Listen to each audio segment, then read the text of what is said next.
இந்த தைப்பூச நாள்ல மக்கள் பலவிதமான இறை வழிபாடுகளை கடைபிடிச்சு கொண்டாடிட்டு வந்தாலும் அதுல ரொம்ப விசேஷமா கொண்டாடப்படுறது இந்த காவடி தூக்குறது தான். இது எப்படி உருவாயிருக்கும்?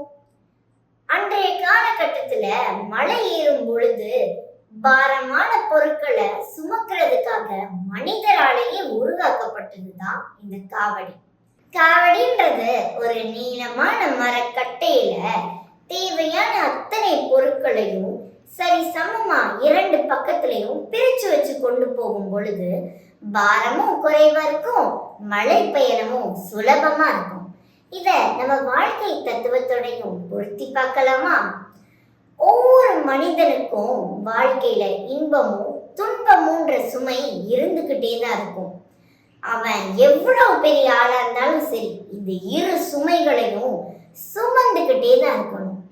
இந்த சுமைகளை கொஞ்சம் சுலபமா சுமக்கிறதுக்காக தான் மைய கோளாக இறை வழிபாடுகளையும் தர்ம சிந்தனைகளையும் நம்ம முன்னோர்கள் கற்றுக் கொடுத்திருக்காங்க.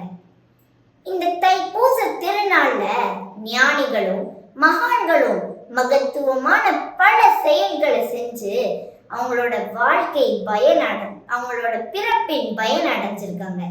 அதே மாதிரி நாமளும் சிந்தனைகளையும் செயல்களையும் செஞ்சு நம்ம வாழ்வில் முன்னேறுவோம். நித்தம் நித்தம் புதுமை செய்வோம்.